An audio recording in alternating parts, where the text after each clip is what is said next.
Dr. Camille Reeves had seen her share of biological oddities in her 10 years of xenobiology work. Giant lungfish on Neptune's fourth moon. Oxygen-exhaling coral reefs on Proxima Centauri b. But nothing, prepared her for the snake they found in the Trinari Rift. The Trinari Rift was a 20-kilometer deep canyon on Virex 9, a humid exoplanet orbiting a dim red dwarf.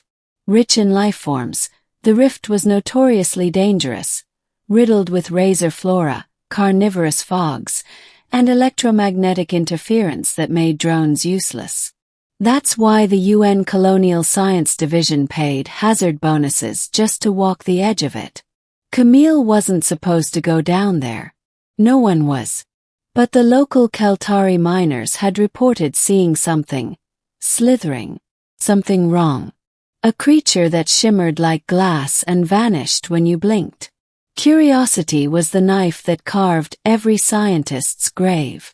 So Camille, alongside her assistant Jonah, geared up and descended.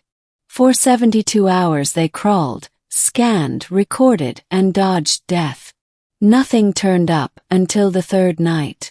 They were camped near a bioluminescent root system when Jonah froze mid-sentence. "Cam, you seeing that?" Something undulated across the soil, almost invisible like a ripple through air. When it hit the moonlight, its shape solidified. A translucent snake about 4 meters long, but segmented like an insect. Its eyes, no, its nodules, lit up in colors Camille had no names for. They didn't move. Neither did it. Then, in a burst of motion, it coiled up and disappeared. Camille was shaking. "Did you get footage?" Jonah nodded. "But there's no heat signature. No internal organs." That was the first anomaly. Middle.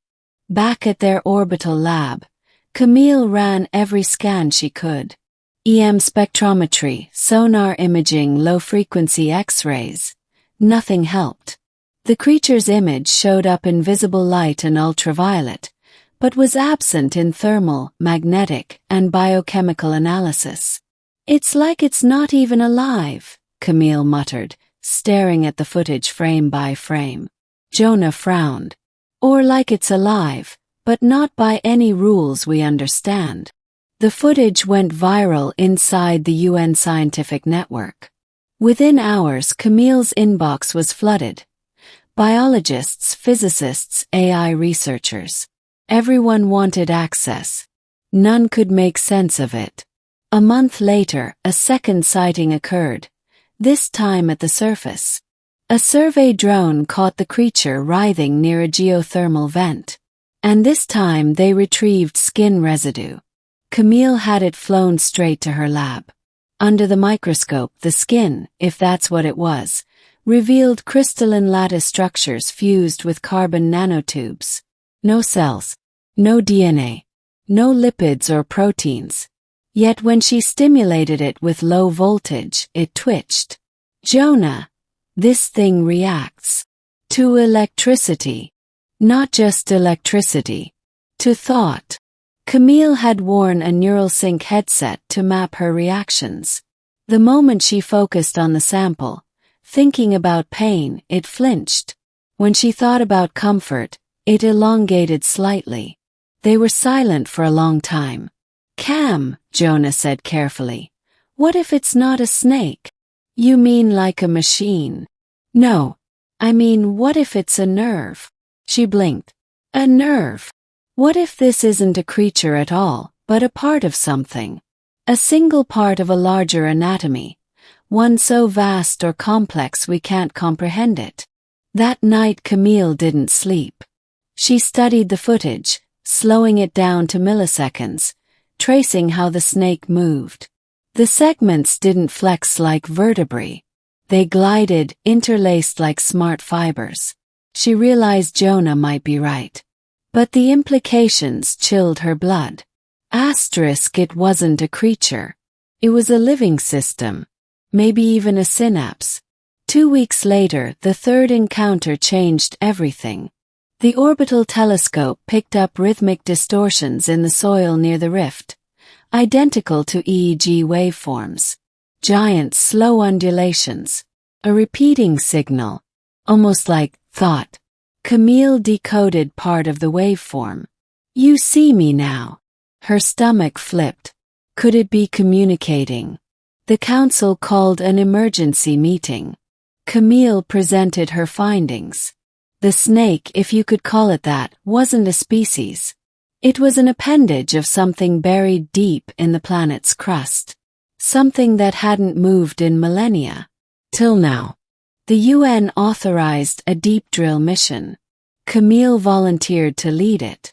Deep core. The drill took 19 days to reach the signal origin. Over 12 kilometers down. What they found made Camille's heart stutter. A cavern the size of a city, hollowed out naturally or not. Suspended in the center was a structure that defied explanation. Looked like a brain. Not an organ, but a network like coral and fiber optic cables had fused.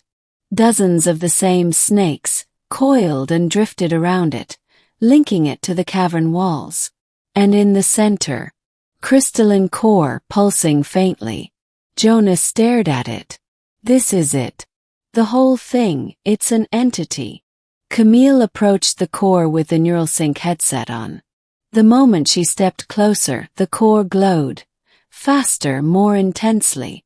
Child of carbon. Your pattern is chaotic. But vivid.